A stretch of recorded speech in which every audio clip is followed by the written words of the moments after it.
Hey everyone, John here from the Four Brewers podcast, and I'm back with another beer. Today we're drinking a beer out of San Diego, California from AleSmith Brewing Company. This is their first hazy IPA, as far as I know, at least their first one that they've put out for distribution in cans. This is Juice Stand, and this is really interesting to see. A lot of people, when this beer came out, kind of gave AleSmith a hard time as being like the old man on the block who's, trying to get hip with the kiddos or whatever. I don't know. I don't see it that way. In fact, no, this isn't their first hazy IPA because I had some last year. So they've been doing hazy IPA for a while. But this is the first one they actually put in cans. So anyway, getting back to what I said, I don't see it that way. AleSmith is just like any other brewery. They're going to look at trends and see what's popular and see if they want to brew it. And if they think it's something they could do, then they're going to do it. Whatever. AleSmith is a great brewery, and I will drink anything they make because they make awesome beer. So this is 6.7% alcohol by volume in a 12-ounce can. Comes in a 6-pack. It says this hazy IPA will satisfy your hoppy cravings with its intense notes of tangerine, blueberry, bubblegum, and tropical fruits. We'll see about that. Its full body, smooth malt character and soft bitterness will keep you coming back for more. So let's open this beer and check it out. Okay, so this does have a bit of a fog to it, I would call it.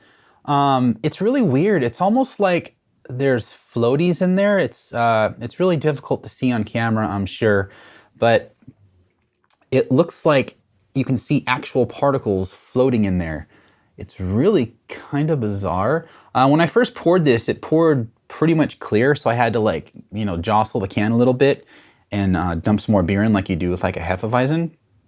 But yeah, that's what it looks like. So it's hazy, but it's not like what you'd expect. So I have a feeling this is a play on a different style of beer in order to get the, everything you want from a hazy IPA, but still have it be hazy without having to go full on into using London 3 ale yeast and all that stuff, because AleSmith is a huge brewery. So they gotta work with what they got.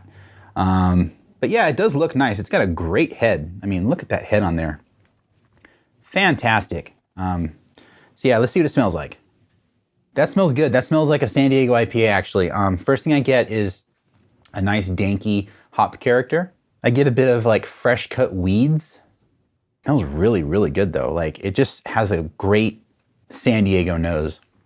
I'm actually getting a little bit of a pineapple vibe off of it, kind of like a mild acidic fruit character. A little bit of a grapefruit thing happening. I'm really hunting for something other than like that classic, it's not super danky, but that like kind of fresh cut weeds, grass kind of nose, because that's pretty dominant, and I'm not really getting anything else on the aroma. Yeah, it smells very clean though. Malt character on the aroma, it's hidden by the hops.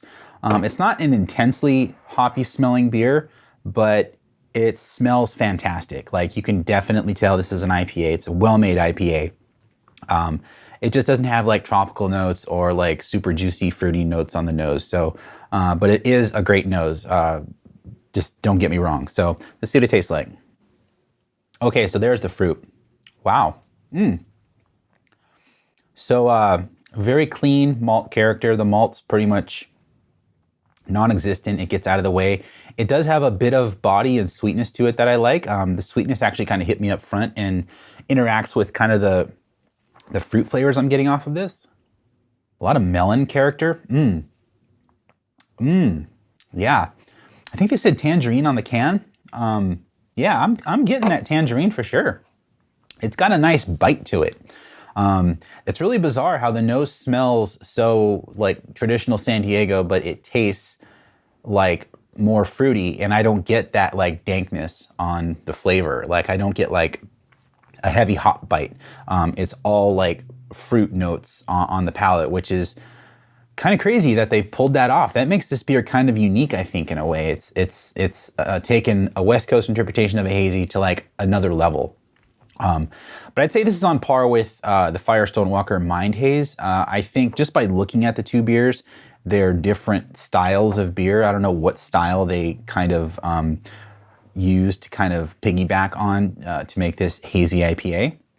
But it's similar in character. It's a well-made beer. You can tell it came from a brewery that knows how to make IPA, and it's just not what you'd get from like Monkish or something like that. Because Monkish is a very small brewery compared to AleSmith, and AleSmith has to work, like I said, they got to work with what they got, and they have a huge brew house. Yeah, getting some peach notes on there. A little bit of the grapefruit character from the nose comes through too. It's mostly acidic fruit, like citrus fruit kind of a vibe happening on the flavor, but I think the mouthfeel and the finish is perfect. The sweetness that you get, the residual sweetness, really does help with that fruit vibe. Because fruit is sweet, and you bite fruit and you just don't get citrus character, you get some sugar in there too. So I think they nailed it with the mouthfeel, the dryness, and the residual sweetness, because that can be tough to balance, that residual sweetness with getting an ample dryness where it's not, because sometimes hazy IPAs will finish too dry or they'll be too heavy on the palate, and this comes off like it's going to be heavy, but then it finishes dry and it's super drinkable. And they're right, like it's a crushable beer. So I'm happy I bought this. When was this canned? This was canned on the 15th, and today is the 10th. What's today? The 8th of March. So got some gas. It's still pretty damn fresh. I just saw this for the first time at the shitty Chevron station down the street that I go to. So if they got it, it's got to be near you. So if you see it, I recommend picking it up. But just be aware that it's another huge brewery making their interpretation of a hazy, which there's nothing wrong with them doing that. But you got to go in knowing you're not going to get like a Monkish or a Treehouse kind of hazy, and that's fine. It is what it is. So thanks for watching another video, and we'll see you next time.